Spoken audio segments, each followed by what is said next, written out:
ಎಲ್ಲರಿಗೂ ನಮಸ್ಕಾರಗಳು. ವರ್ಷದ ಮೊದಲ ಚಂದ್ರಗ್ರಹಣ 2026 12 ರಾಶಿಗಳ ಭವಿಷ್ಯ ಹೇಗಿರಲಿದೆ ಎನ್ನುವ ಮಾಹಿತಿಯನ್ನು ನಾವಿಂದು ತಿಳಿದುಕೊಳ್ಳೋಣ. ಈ ಮಾಹಿತಿ ನಿಮಗೆ ಇಷ್ಟವಾದಲ್ಲಿ ನಮ್ಮ ಚಾನಲ್ಗೆ ದಯವಿಟ್ಟು ಸಬ್ಸ್ಕ್ರೈಬ್ ಆಗಿ, ಹಾಗೆ ಲೈಕ್ ಕೊಡೋದನ್ನು ಮರಿಬೇಡಿ. 2026 ಈ ವರ್ಷದ ಫಾಲ್ಗುಣ ಮಾಸದ ಹುಣ್ಣಿಮೆಯು ಚಂದ್ರಗ್ರಹಣದೊಂದಿಗೆ ಹೊಂದಿಕೆಯಾಗಿರುವುದರಿಂದ ಅದನ್ನು ವಿಶೇಷವೆಂದು ಪರಿಗಣಿಸಲಾಗುತ್ತದೆ. ಮಾರ್ಚ್ 3, 2026 ಬರುವ ಫಾಲ್ಗುಣ ಮಾಸದ ಹುಣ್ಣಿಮೆಯಂದು ಸಂಭವಿಸುವ ಚಂದ್ರಗ್ರಹಣವು ಧಾರ್ಮಿಕ ಆಚರಣೆಗಳು ಮತ್ತು ಸಂಪ್ರದಾಯಗಳಲ್ಲಿ ಕೆಲವು ಬದಲಾವಣೆಗಳನ್ನು ಉಂಟು ಮಾಡಬಹುದು. ಅದೇ ರೀತಿ ಈ ಚಂದ್ರಗ್ರಹಣವು 12 ರಾಶಿಯವರ ಮೇಲೆ ವಿಭಿನ್ನ ಪರಿಣಾಮ ಬೀರಲಿದೆ. ಹೀಗಾಗಿ ಯಾವ ರಾಶಿಗೆ ಶುಭ, ಯಾವ ರಾಶಿಗೆ ಅಶುಭ ಎಂಬುದು ಇಲ್ಲಿದೆ. ಈ ವರ್ಷದ ಫಾಲ್ಗುಣ ಮಾಸದ ಹುಣ್ಣಿಮೆಯ ಚಂದ್ರಗ್ರಹಣದೊಂದಿಗೆ ಹುಣ್ಣಿಮೆಯ ದಿನದಂತೆ ಚಂದ್ರಗ್ರಹಣವು ಬಂದಿರುವುದರಿಂದ ಅದನ್ನು ವಿಶೇಷವೆಂದು ಪರಿಗಣಿಸಲಾಗುತ್ತದೆ. ವರ್ಷದ ಮೊದಲ ಪೂರ್ಣ ಚಂದ್ರಗ್ರಹಣವು ಹೋಳಿ ಹಬ್ಬದ ದಿನವಾದ ಫಾಲ್ಗುಣ ಮಾಸದ ಫಾಲ್ಗುಣ ಹುಣ್ಣಿಮೆಯ ಶುಭ ಸಂದರ್ಭದಲ್ಲಿ ಸಂಭವಿಸಲಿದೆ. ಈ ಚಂದ್ರಗ್ರಹಣವು ಮಾರ್ಚ್ 3 ಕುಂಭರಾಶಿಯಲ್ಲಿ ಕೊನೆಗೊಳ್ಳುತ್ತದೆ. ಫಾಲ್ಗುಣ ಮಾಸದ ಹುಣ್ಣಿಮೆಯ ಮೇಲೆ ಗ್ರಹಣದ ಪರಿಣಾಮವು ಧಾರ್ಮಿಕ ಆಚರಣೆಗಳು ಮತ್ತು ಸಂಪ್ರದಾಯಗಳಲ್ಲಿ ಕೆಲವು ಬದಲಾವಣೆಗಳಿಗೆ ಕಾರಣವಾಗಬಹುದು. ಈ ಚಂದ್ರಗ್ರಹಣದ ಪರಿಣಾಮಗಳು ಅನೇಕ ಜನರಿಗೆ ವೃತ್ತಿ ಮತ್ತು ವ್ಯವಹಾರದಲ್ಲಿ ಪ್ರಗತಿಗೆ ಕಾರಣವಾಗಬಹುದು. ಮಾನಸಿಕ ಸ್ಥಿತಿಯಲ್ಲಿ ಸಕಾರಾತ್ಮಕ ಬದಲಾವಣೆಗಳು ಮತ್ತು ಸಂತೋಷದ ಮನಸ್ಸಿನಲ್ಲಿ ಕಂಡುಬರಬಹುದು. ಇದಲ್ಲದೆ ಈ ಸಮಯದಲ್ಲಿ ಕೆಲವು ರಾಶಿ ಚಕ್ರ ಚಿಹ್ನೆಗಳ ಅದೃಷ್ಟವು ಬೆಳೆಯಬಹುದು. ಅವರ ಜೀವನದಲ್ಲಿ ಸಂತೋಷ, ಸಮೃದ್ಧಿ ಮತ್ತು ಹೆಚ್ಚಿನ ಅವಕಾಶಗಳನ್ನು ತರಬಹುದು. ಈ ಚಂದ್ರಗ್ರಹಣದ ಸಮಯದಲ್ಲಿ 12 ರಾಶಿಯವರ ಮೇಲೆ ಯಾವ ರೀತಿ ಪರಿಣಾಮ ಬೀರಲಿದೆ ಎಂಬುದನ್ನು ತಿಳಿಯೋಣ. ಮೇಷರಾಶಿ. ಚಂದ್ರಗ್ರಹಣದ ಪರಿಣಾಮವು ಮೇಷರಾಶಿಯವರ ಮೇಲೆ ಭಾವನಾತ್ಮಕ ಏರಿಳಿತಗಳು ಹೆಚ್ಚಾಗಬಹುದು. ಪ್ರೇಮ ಜೀವನ, ಮಕ್ಕಳು, ಸೃಜನಶೀಲತೆ ಮತ್ತು ಗೌರವಕ್ಕೆ ಸಂಬಂಧಿಸಿದ ವಿಷಯಗಳಲ್ಲಿ ಭಾವನಾತ್ಮಕ ಅಶಾಂತಿಯನ್ನು ಉಂಟು ಮಾಡಬಹುದು. ಆತುರದ ನಿರ್ಧಾರಗಳನ್ನು ತಪ್ಪಿಸಿ ಸ್ನೇಹಿತರು ಮತ್ತು ನೆಟ್ವರ್ಕಿಂಗ್ನೊಂದಿಗೆ ವ್ಯವಹರಿಸುವಾಗ ಜಾಗರೂಕರಾಗಿರಿ. ಅಹಂಕಾರಕ್ಕೆ ಸಂಬಂಧಿಸಿದ ಸಮಸ್ಯೆಗಳು ಉದ್ಭವಿಸಬಹುದು. ಇದು ನಿಮ್ಮ ಸಂಬಂಧಗಳಲ್ಲಿ ಘರ್ಷಣೆಯನ್ನು ಉಂಟು ಮಾಡಬಹುದು. ಆತುರದಿಂದ ತೆಗೆದುಕೊಂಡ ನಿರ್ಧಾರಗಳು ನಂತರ ವಿಷಾದಕ್ಕೆ ಕಾರಣವಾಗಬಹುದು. ಆದ್ದರಿಂದ ಭಾವನೆಗಳ ಮೇಲೆ ನಿಯಂತ್ರಣವನ್ನು ಕಾಯ್ದುಕೊಳ್ಳುವುದು ಅಗತ್ಯವಾಗಿರುತ್ತದೆ. ಏನು ಮಾಡಬೇಕು? ಈ ಸಮಯದಲ್ಲಿ ಗಾಯತ್ರಿ ಮಂತ್ರ ಅಥವಾ ಓಂ ನಮಃ ಶಿವಾಯ ಜಪಿಸಿ ಭಾವನಾತ್ಮಕವಾಗಿ ನಿಮ್ಮನ್ನು ದೂರವಿಟ್ಟುಕೊಂಡು ಬರವಣಿಗೆ, ಪ್ರಾರ್ಥನೆ, ಆಧ್ಯಾತ್ಮಿಕ ಅಭ್ಯಾಸದ ಮೂಲಕ ಆಂತರಿಕ ಶುದ್ಧೀಕರಣದತ್ತ ಗಮನಹರಿಸಿ. ಏನು ಮಾಡಬಾರದು? ಆತುರದ ನಿರ್ಧಾರಗಳನ್ನು ತೆಗೆದುಕೊಳ್ಳಬೇಡಿ ಮತ್ತು ಪ್ರೇಮ ಸಂಬಂಧಗಳಲ್ಲಿ ಘರ್ಷಣೆಗಳನ್ನು ತಪ್ಪಿಸಿ. ಗ್ರಹಣದ ಸಮಯದಲ್ಲಿ ಆಹಾರವನ್ನು ಸೇವಿಸಬೇಡಿ. ಪರಿಹಾರ ಏನು? ಗ್ರಹಣದ ನಂತರ ಶುಕ್ರವಾರ ಲಕ್ಷ್ಮೀ ದೇವಿಗೆ ಬಿಳಿ ತಿಂಡಿ ತಿನಿಸುಗಳನ್ನು, ಬಿಳಿ ಹೂವುಗಳನ್ನು ಅರ್ಪಿಸಿ. ವೃಷಭ ರಾಶಿ. ವೃಷಭ ರಾಶಿಯವರಿಗೆ ಈ ಚಂದ್ರಗ್ರಹಣವು ಕುಟುಂಬ, ಪರಿಸರ, ಗೃಹ ಜೀವನ ಮತ್ತು ಆಂತರಿಕ ಮಾನಸಿಕ ಶಾಂತಿಯ ಮೇಲೆ ಪರಿಣಾಮ ಬೀರಬಹುದು. ಹಳೆಯ ಕೌಟುಂಬಿಕ ಸಮಸ್ಯೆಗಳು ಮತ್ತೆ ತಲೆದೋರಬಹುದು. ಇದು ಮನಸ್ಸಿನಲ್ಲಿ ಅತೃಪ್ತಿ ಅಥವಾ ಅಭದ್ರತೆಯ ಭಾವನೆಗಳನ್ನು ಹೆಚ್ಚಿಸುತ್ತದೆ. ತಾಯಿ ಅಥವಾ ಮನೆಗೆ ಸಂಬಂಧಿಸಿದ ವಿಷಯಗಳಲ್ಲಿ ಭಾವನಾತ್ಮಕ ಅಂತರವನ್ನು ಅನುಭವಿಸಬಹುದು. ವೃತ್ತಿ ಮತ್ತು ಖ್ಯಾತಿಯಲ್ಲಿ ಹಠಾತ್ ಬದಲಾವಣೆಗಳು ಸಾಧ್ಯ. ಹಿರಿಯರೊಂದಿಗೆ ಭಿನ್ನಾಭಿಪ್ರಾಯಗಳನ್ನು ತಪ್ಪಿಸಿ ಮತ್ತು ತಾಳ್ಮೆಯಿಂದಿರಿ. ಏನು ಮಾಡಬೇಕು? ಮಾನಸಿಕ ಸ್ಥಿರತೆಗಾಗಿ ಧ್ಯಾನ ಮಾಡಿ ಮತ್ತು ಮಂತ್ರಗಳನ್ನು ಪಠಿಸಿ ಮತ್ತು ಮನೆಯಲ್ಲಿ ಶಾಂತಿಯುತ ವಾತಾವರಣವನ್ನು ಕಾಪಾಡಿಕೊಳ್ಳಿ. ಏನು ಮಾಡಬಾರದು? ಆಸ್ತಿ ವಿವಾದಗಳಲ್ಲಿ ಭಾಗಿಯಾಗಬೇಡಿ ಮತ್ತು ಮನೆಯಲ್ಲಿ ಕಠಿಣ ಪದಗಳನ್ನು, ಕೆಟ್ಟ ಪದಗಳನ್ನು ಬಳಸಬೇಡಿ. ಪರಿಹಾರ: ಸೋಮವಾರ ಹಾಲು ಅಥವಾ ಅನ್ನವನ್ನು ದಾನ ಮಾಡಿ ಮತ್ತು ಚಂದ್ರ ಮಂತ್ರವನ್ನು ಪಠಿಸಿ. ಮಿಥುನ ರಾಶಿ. ಮಿಥುನ ರಾಶಿಯವರಿಗೆ ಈ 2026ರ ಗ್ರಹಣವು ಸಂವಹನ, ಚಿಂತನೆ ಮತ್ತು ನಿರ್ಧಾರ ತೆಗೆದುಕೊಳ್ಳುವ ಸಾಮರ್ಥ್ಯದ ಮೇಲೆ ಪರಿಣಾಮ ಬೀರಬಹುದು. ಯಾವುದೋ ಒಂದು ವಿಷಯದ ಬಗ್ಗೆ ತಪ್ಪು ತಿಳುವಳಿಕೆ ಅಥವಾ ಅಪೂರ್ಣ ಮಾಹಿತಿಯಿಂದಾಗಿ ಒತ್ತಡವೂ ಉಂಟಾಗಬಹುದು. ಒಡಹುಟ್ಟಿದವರು ಅಥವಾ ಆಪ್ತರೊಂದಿಗೆ ವಿಚಾರಗಳ ಘರ್ಷಣೆ ಸಾಧ್ಯ. ಆದ್ದರಿಂದ ಮಾತನಾಡುವ ಮೊದಲು ಪದಗಳನ್ನು ಎಚ್ಚರಿಕೆಯಿಂದ ಆರಿಸಿ ಮಾತನಾಡಿ. ಏನು ಮಾಡಬೇಕು? ಗ್ರಹಣದ ಸಮಯದಲ್ಲಿ ಮೌನವನ್ನು ಕಾಪಾಡಿಕೊಳ್ಳಿ ಮತ್ತು ಗ್ರಹಣದ ನಂತರ ನಿಮ್ಮ ಆಲೋಚನೆಗಳನ್ನು ಬರೆಯುವ ಮೂಲಕ ಸ್ಪಷ್ಟತೆಯನ್ನು ಪಡೆಯಿರಿ. ಧ್ಯಾನವನ್ನು ಮಾಡಿ. ಏನು ಮಾಡಬಾರದು? ವಾದಗಳು, ಗಾಸಿಪ್ ಮತ್ತು ಯಾವುದೇ ಪ್ರಮುಖ ದಾಖಲೆಗಳಿಗೆ ಸಹಿ ಮಾಡುವುದನ್ನು ತಪ್ಪಿಸಿ.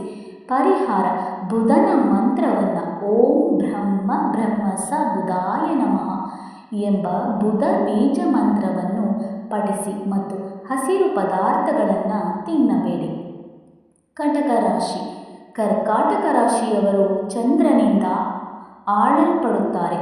ಆದ್ದರಿಂದ ಈ ರಾಶಿಯಲ್ಲಿ ಜನಿಸಿದವರು ಚಂದ್ರಗ್ರಹಣದ ಪರಿಣಾಮಗಳನ್ನು ಹೆಚ್ಚು ಬಲವಾಗಿ ಅನುಭವಿಸಬಹುದು. ಈ ಬಾರಿ ಸಂಪತ್ತಿನ ಮನೆಯಲ್ಲಿ ಗ್ರಹಣ ಸಂಭವಿಸುವುದರಿಂದ ಹಣಕಾಸಿನ ವಿಷಯಗಳಲ್ಲಿ ಜಾಗರೂಕರಾಗಿರುವುದು ಬಹಳ ಮುಖ್ಯ. ಅನಗತ್ಯ ಖರ್ಚು ಅಥವಾ ತಪ್ಪು ಹೂಡಿಕೆಗಳು ನಷ್ಟಕ್ಕೆ ಕಾರಣವಾಗಬಹುದು. ಹಣಕಾಸಿನ ವಹಿವಾಟುಗಳನ್ನು ಚಿಂತನಶೀಲವಾಗಿ ನಿರ್ವಹಿಸಿ ಮತ್ತು ಯಾವುದೇ ಪ್ರಮುಖ ನಿರ್ಧಾರಗಳನ್ನು ತೆಗೆದುಕೊಳ್ಳುವುದನ್ನು ತಪ್ಪಿಸಿ. ಅಲ್ಲದೆ ನಿಮ್ಮ ಮಾತನ್ನು ನಿಯಂತ್ರಿಸಿ, ಏಕೆಂದರೆ ಮಾನಸಿಕ ಸಣ್ಣ ವಿಷಯಗಳು ಸಹ ಸಂಘರ್ಷಕ್ಕೆ ಕಾರಣವಾಗಬಹುದು. ಈ ಸಮಯದಲ್ಲಿ ಆರೋಗ್ಯದಲ್ಲಿ ಏರಿಳಿತಗಳು ಸಹ ಸಾಧ್ಯ. ಮಾನಸಿಕ ಶಾಂತಿಯನ್ನು ಕಾಪಾಡಿಕೊಳ್ಳಲು ಮಂತ್ರಗಳನ್ನು ಪಠಿಸುವುದು ಪ್ರಯೋಜನಕಾರಿ ಎಂದು ಪರಿಗಣಿಸಲಾಗಿದೆ. ಏನು ಮಾಡಬೇಕು? ಭಾವನಾತ್ಮಕ ಮಿತಿಗಳನ್ನು ಬಲಪಡಿಸಿ ಮತ್ತು ಕೃತಜ್ಞತಾ ಧ್ಯಾನವನ್ನು ಅಭ್ಯಾಸ ಮಾಡಿ. ಏನು ಮಾಡಬಾರದು? ಹಣಕಾಸಿನ ನಿರ್ಧಾರಗಳನ್ನು ತೆಗೆದುಕೊಳ್ಳುವುದು ತಪ್ಪಿಸಿ ಮತ್ತು ಭಾವನಾತ್ಮಕ ಅವಲಂಬನೆಯನ್ನು ಹೆಚ್ಚಿಸಬೇಡಿ. ಪರಿಹಾರ: ಗ್ರಹಣದ ನಂತರ ಸತತ 7 ದಿನಗಳ ಕಾಲ ರಾತ್ರಿ ಚಂದ್ರನಿಗೆ ನೀರನ್ನು ಅರ್ಪಿಸಿ, ಅಂದರೆ ಚಂದ್ರನಿಗೆ ಅರ್ಘ್ಯವನ್ನು ಅರ್ಪಿಸಿ. ಸಿಂಹರಾಶಿಯವರಿಗೆ ಚಂದ್ರಗ್ರಹಣದ ಪರಿಣಾಮಗಳು ಸಾಕಷ್ಟು ಪ್ರಯೋಜನಕಾರಿ ಆಗಬಹುದು. ವಿಶೇಷವಾಗಿ ವಿದ್ಯಾರ್ಥಿಗಳು ಈ ಅವಧಿಯನ್ನು ವಿಶೇಷವಾಗಿ ಲಾಭದಾಯಕವೆಂದು ಕಂಡುಕೊಳ್ಳುತ್ತಾರೆ, ಏಕೆಂದರೆ ಇದು ಸ್ಪರ್ಧಾತ್ಮಕ ಪರೀಕ್ಷೆಗಳು ಮತ್ತು ಅಧ್ಯಯನಗಳಲ್ಲಿ ಯಶಸ್ಸನ್ನು ತರಬಹುದು. ರಾಜಕೀಯ, ಆಡಳಿತ ಅಥವಾ ಸರ್ಕಾರಿ ಸೇವೆಗಳಲ್ಲಿ ತೊಡಗಿಕೊಳ್ಳುವವರು ಈ ಅವಧಿಯನ್ನು ವಿಶೇಷವಾಗಿ ಪ್ರಯೋಜನಕಾರಿ ಎಂದು ಕಂಡುಕೊಳ್ಳುತ್ತಾರೆ, ಏಕೆಂದರೆ ಅವರ ಪ್ರಯತ್ನಗಳಿಗೆ ಗೌರವ ಮತ್ತು ಮನ್ನಣೆ ಸಿಗಬಹುದು. ಈ ಸಮಯದಲ್ಲಿ ನಿರುದ್ಯೋಗಿ ವ್ಯಕ್ತಿಗಳು ಉದ್ಯೋಗವನ್ನು ಕಂಡುಕೊಳ್ಳುವ ಸಾಧ್ಯತೆಯಿಂದ ಹೊಸ ವ್ಯಾಪಾರ ಅವಕಾಶಗಳು ಮತ್ತು ಒಪ್ಪಂದಗಳು ತೆಗೆದುಕೊಳ್ಳುವುದರಿಂದ ಉದ್ಯಮಿಗಳು ಸಹ ಈ ಅವಧಿಯನ್ನು ಪ್ರಯೋಜನಕಾರಿ ಎಂದು ಕಂಡುಕೊಳ್ಳುತ್ತಾರೆ. ಒಟ್ಟಾರೆಯಾಗಿ ತಾಳ್ಮೆ, ಕಠಿಣ ಪರಿಶ್ರಮ ಮತ್ತು ಸರಿಯಾದ ಯೋಜನೆಯೊಂದಿಗೆ ಸಿಂಹರಾಶಿಯವರು ತಮ್ಮ ಆರ್ಥಿಕ ಮತ್ತು ವೃತ್ತಿಪರ ವಿಷಯಗಳಲ್ಲಿ ಉತ್ತಮ ಫಲಿತಾಂಶಗಳನ್ನು ಸಾಧಿಸಬಹುದು. ಏನು ಮಾಡಬೇಕು? ಅಹಂಕಾರವನ್ನು ಬಿಟ್ಟುಬಿಡಿ. ಆಳವಾದ ಧ್ಯಾನದಲ್ಲಿ ಕುಳಿತುಕೊಳ್ಳಿ ಮತ್ತು ಮಹಾಮೃತ್ಯುಂಜಯ ಮಂತ್ರವನ್ನು ಜಪಿಸಿ ಅಥವಾ ವರ್ಧಿತ ಆಧ್ಯಾತ್ಮಿಕ ಚಿಕಿತ್ಸೆ ಅಥವಾ ದೈವಿಕ ಆಶೀರ್ವಾದಕ್ಕಾಗಿ ಮಹಾಮೃತ್ಯುಂಜಯ ಪೂಜೆಯನ್ನು ಕಾಯ್ದಿರಿಸುವುದು ನೀವು ಪರಿಗಣಿಸಬಹುದು. ಏನು ಮಾಡಬಾರದು? ಪ್ರಾಬಲ್ಯ, ದುರಹಂಕಾರ ಅಥವಾ ನಿಯಂತ್ರಣ ಪ್ರವೃತ್ತಿಗಳನ್ನು ತಪ್ಪಿಸಿ ಮತ್ತು ಸಾರ್ವಜನಿಕ ವಿವಾದಗಳಲ್ಲಿ ತೊಡಗಬೇಡಿ. ಅಲ್ಲದೆ ನಿಮ್ಮ ಕೂದಲುಗಳನ್ನು ಅಥವಾ ಯಾವುದೇ ಕೂದಲುಗಳು ಗಂಡಸರಾದರೆ ಗಡ್ಡವನ್ನು, ಮೀಸೆಯನ್ನು ಕತ್ತರಿಸಬೇಡಿ. ಪರಿಹಾರ: ಗೋಧಿ, ಬೆಲ್ಲ ಅಥವಾ ತಾಮ್ರದಾನವನ್ನು ಮಾಡಿ ಮತ್ತು ಶಿವಲಿಂಗಕ್ಕೆ ಹಾಲನ್ನು ಅರ್ಪಿಸಿ. ಚಿಕ್ಕ ಪುಟ್ಟ ಪರಿಹಾರವಾದರೆ ಗೋಧಿ, ಬೆಲ್ಲ ಅಥವಾ ಶಿವಲಿಂಗಕ್ಕೆ ಹಾಲನ್ನು ಅರ್ಪಿಸುವುದು ಒಳ್ಳೆಯ ಪ್ರಯೋಜನವಾಗಲಿದೆ. ಕನ್ಯಾ ರಾಶಿ. ಕನ್ಯಾ ರಾಶಿಯವರಿಗೆ ಈ ಚಂದ್ರಗ್ರಹಣವು 12ನೇ ಮನೆಯ ಮೇಲೆ ಪರಿಣಾಮ ಬೀರುತ್ತಿದೆ. ಇದನ್ನು ಖರ್ಚು, ನಷ್ಟ ಮತ್ತು ಏಕಾಂತತೆಯ ಮನೆ ಎಂದು ಪರಿಗಣಿಸಲಾಗುತ್ತದೆ. ಆದ್ದರಿಂದ ಈ ರಾಶಿಯಲ್ಲಿ ಜನಿಸಿದವರು ಕೆಲವು ಸವಾಲುಗಳನ್ನು ಎದುರಿಸಬಹುದು. ಅನಿರೀಕ್ಷಿತ ನಷ್ಟಗಳು ಅಥವಾ ಆಘಾತಗಳನ್ನು ತಪ್ಪಿಸಲು ಜಾಗರೂಕರಾಗಿರುವುದು ಮುಖ್ಯ. ನಿಮ್ಮ ಆರೋಗ್ಯವನ್ನು ನಿರ್ಲಕ್ಷಿಸುವುದನ್ನು ತಪ್ಪಿಸಿ ಅಥವಾ ನಿಯಮಿತ ತಪಾಸಣೆ ಮತ್ತು ಮುನ್ನೆಚ್ಚರಿಕೆ ಕ್ರಮಗಳನ್ನು ತೆಗೆದುಕೊಳ್ಳಬೇಕು. ನೀವು ಕೆಲಸದಲ್ಲಿಯೂ ಜಾಗರೂಕರಾಗಿರಬೇಕು. ವಿಶೇಷವಾಗಿ ಕಚೇರಿ, ರಾಜಕೀಯದಿಂದ ದೂರವಿರಬೇಕು. ಈ ಸಮಯದಲ್ಲಿ ಶಿವನನ್ನು ಪೂಜಿಸುವುದು ಮತ್ತು ಧ್ಯಾನ ಮಾಡುವುದು ಮಾನಸಿಕ ಸಮತೋಲನವನ್ನು ಕಾಪಾಡಿಕೊಳ್ಳಲು ಸಹಾಯ ಮಾಡುತ್ತದೆ. ಏನು ಮಾಡಬೇಕು? ವಿಶ್ರಾಂತಿ, ಪ್ರಾರ್ಥನೆ ಮತ್ತು ಮಂತ್ರಗಳನ್ನು ಪಠಿಸಿ ಮತ್ತು ಆಧ್ಯಾತ್ಮಿಕ ಶುಚಿತ್ವವನ್ನು ಕಾಪಾಡಿಕೊಳ್ಳಬೇಕು. ಏನು ಮಾಡಬಾರದು? ಅತಿಯಾದ ಆಲೋಚನೆ ಮತ್ತು ಅನಗತ್ಯವಾಗಿ ಎಚ್ಚರವಾಗಿರುವುದನ್ನು ತಪ್ಪಿಸಿ. ಪರಿಹಾರ ಮಂತ್ರವನ್ನು ಪಠಿಸಬಹುದು. ದುರ್ಗಾ ಮಂತ್ರವನ್ನು ಪಠಿಸಬಹುದು. ನಮ್ಮ ಈ ವಿಡಿಯೋದಲ್ಲಿ ಮಂತ್ರಗಳಿಂದ ಪರಿಹಾರವನ್ನು ಸಹ ಕಂಡುಕೊಳ್ಳಬಹುದು. ಅಂದರೆ ಮಂತ್ರಗಳಿಂದ ನಮ್ಮ ಸಮಸ್ಯೆಗೆ ಪರಿಹಾರ ಖಂಡಿತ ಸಿಗುತ್ತದೆ.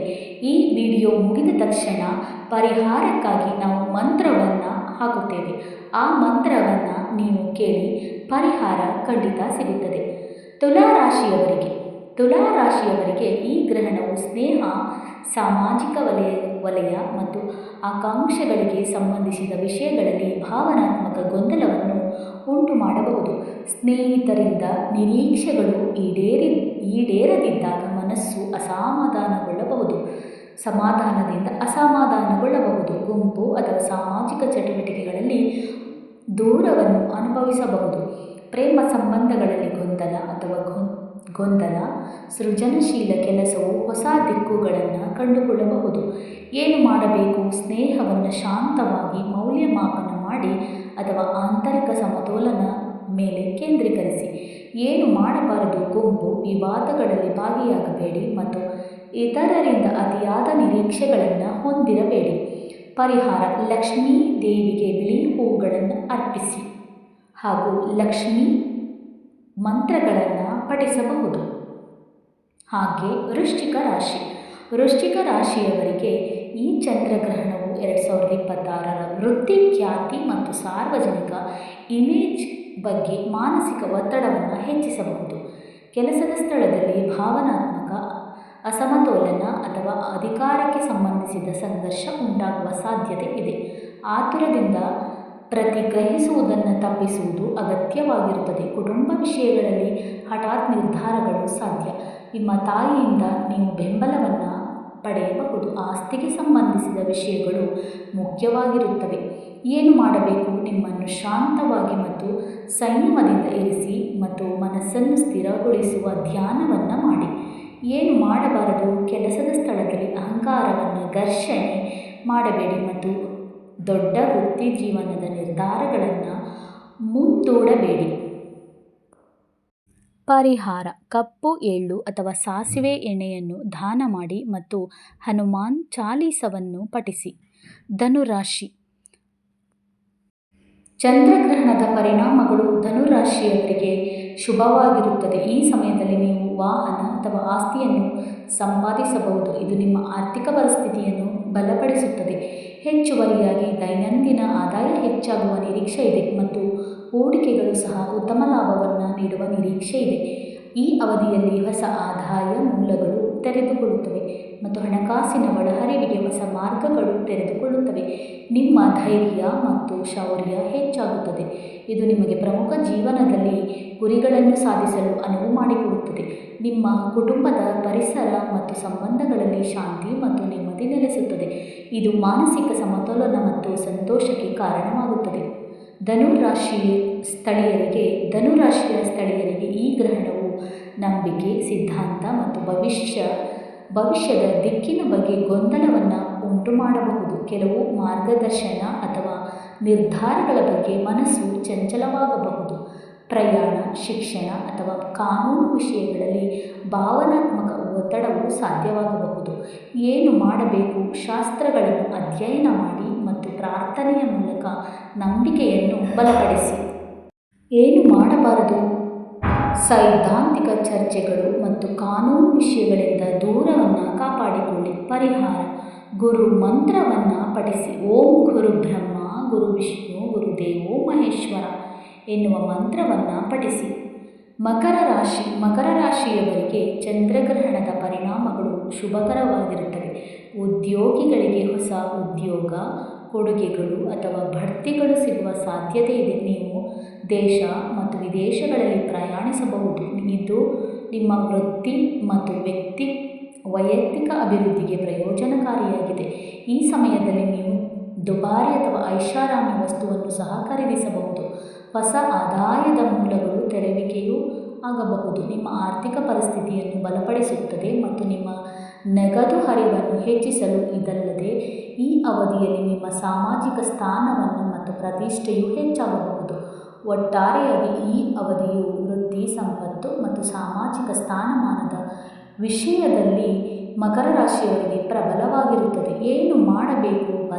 ಬದಲಾವಣೆಯನ್ನು ಸ್ವೀಕರಿಸಿ ಮತ್ತು ನಿರ್ಲಿಪ್ತತೆಯನ್ನು ಗಮನಹರಿಸಿ.